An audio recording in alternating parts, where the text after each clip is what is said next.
तो बहुत बहुत स्वागत है जोरदार तरीके से मेरे TS54 के जितने भी कैंडिडेट हैं। इस बार कुछ बातें अहम हैं जो आज डिस्कस करना ज़रूरी, क्योंकि फॉर्म फिलिंग करने से पहले बहुत सारे बच्चों के बहुत सारे भ्रम हैं। तो चलिए आज सारी बातों को क्लियर कर देता हूं और सीआरएल को लेके भी क्लैरिटी कर देता हूं, जिससे आप बिंदास इस फॉर्म को बढ़ चढ़ के भर सकें। सबसे पहली बात, अगर हम डिटेल में देखें तो इंडियन आर्मी ने 10+2 टेक्निकल एंट्री स्कीम, जो कि परमानेंट कैटेगरी में है, कोर्स 54 के लिए फॉर्म अनाउंस कर दिया है। फॉर्म फिलिंग भी शुरू हो गई है। ऑब्वियसली ये टेक्निकल एंट्री है और परमानेंट है। टेक्निकल एंट्री परमानेंट मतलब क्या है सर? मतलब ये है कि ये एंट्री हर उस कैंडिडेट के लिए बेहतर है जो सपना देख रहा है कि मुझे इंजीनियरिंग करना है। आज ऑब्वियसली हम जेईई मेन का एग्ज़ाम देते हैं, जेईई एडवांस का एग्ज़ाम बच्चे देने वाले हैं। एग्ज़ाम देने के बाद कहीं ना कहीं कोशिश हमारी ये होती है कि हमें एक अच्छा गवर्नमेंट कॉलेज मिले, वो एनआईटी के थ्रू मिले, आईआईटी के थ्रू मिले, मिल भी जाता है। लाखों लाख बच्चे देश के ऐसे हैं जो बहुत ही गरीब बैकग्राउंड से आते हैं, पढ़ाई उनकी अच्छी है और उन्होंने अच्छी स्टडीज़ करके जेईई मेंस में अच्छे स्कोर किए हैं। और लगातार एमकेसी कैंपस में बच्चे ऐसे आ रहे हैं जिन्होंने जेईई मेंस में कमाल का स्कोर किया हुआ है और ऑब्वियसली वो एडवांस में भी अपीयर हो रहे हैं। लेकिन सबके बावजूद उनका सपना है कि वो टीएस एंट्री के माध्यम से अपना बीटेक करें। उनका सपना है, आज आर्मी टीएस का फॉर्म भरा है हमारे कहने से, कल को नेवी टीएस का भी फॉर्म फिल करेगा। उसका सपना है कि मैं सर इसके थ्रू बीटेक करूं। इसका बड़ा सीधा सा रीज़न है कि आप एनआईटी या आप आईआईटी के थ्रू बीटेक करते हैं तो मोटा मोटा अगर आप एनआईटी से कर रहे हैं तो 20 से 25 लाख रुपए का खर्चा, और आप अगर आईआईटी से कर रहे हैं तो अराउंड 30 लाख के आसपास आपका एक्सपेंस आ जाता है 4 ईयर की जर्नी में। एक्सपेंस तो जो है वो तो है ही, फिर आपको फाइनल ईयर में कैंपस, फिर जॉब, बहुत सारी चीज़ें हैं जो लाइफ में उसके बावजूद आपको एफर्ट्स करनी पड़ती हैं। बट जब इस तरह की एंट्री को हम देखते हैं, टीएस एंट्री को स्पेशली, ऑब्वियसली ये भी बीटेक की अपॉर्चुनिटी आपको देता है। आपको इंडियन आर्म फोर्सेस जैसे प्रेस्टीजियस ऑर्गेनाइजेशन में काम करने को मिलता है। टेक्नोलॉजी की बात करें तो अलग ही लेवल है। एग्जैक्टली 4 साल का बीटेक भी कंप्लीट होता है, फौज की ट्रेनिंग भी मिलती है। कहते हैं कि जॉब का उद्देश्य क्या है? जॉब का उद्देश्य एक बेहतर लाइफस्टाइल भी है, और मुझे लगता है कि फौज से बेहतर लाइफस्टाइल इस दुनिया में कोई जॉब दे ही नहीं सकती। पहली बच्चों का 1 रुपये लगता नहीं, ना फीस का लगना है, ना रहने खाने का लगना है।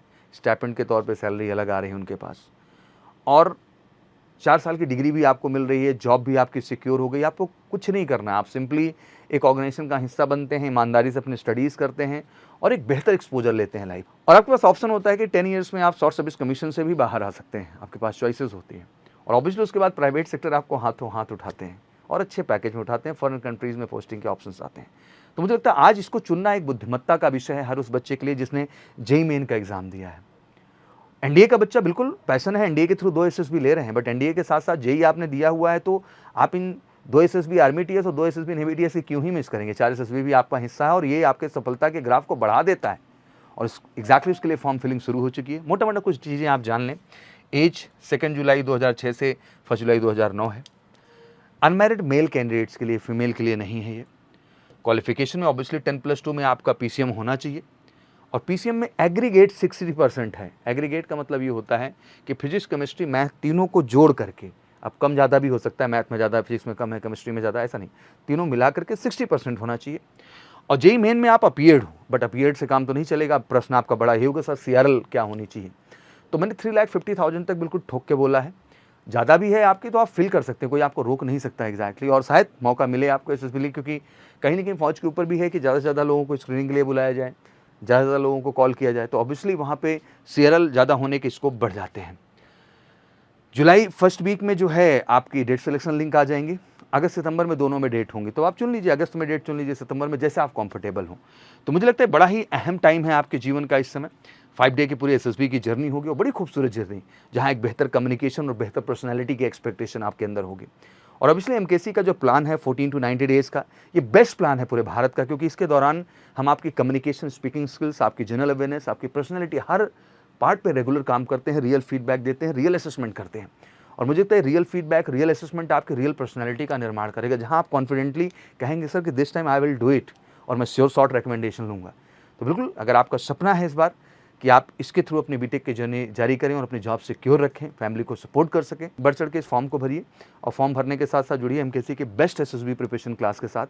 1-to-1 फोकस, रियल गाइडेंस, और एग्जैक्टली आप में जो डेवलपमेंट चाहिए मॉक इंटरव्यू पार्ट को लेकर, साइकोलॉजी को लेकर, स्क्रीनिंग को लेकर, जीटीओ को लेकर, रियल टाइम आपको मिलेगा, और आपको बेहतर गाइड करके हम बिल्कुल बेहतर बनाएंगे, जिससे आप श्योर शॉर्ट रिकमेंडेशन पाएंगे। तो मैं यही कहूँगा कि वीडियो ज़्यादा शेयर भी करिए, क्योंकि बहुत सारे बच्चे हैं समाज में जो अनअवेयर हैं इसके बारे में।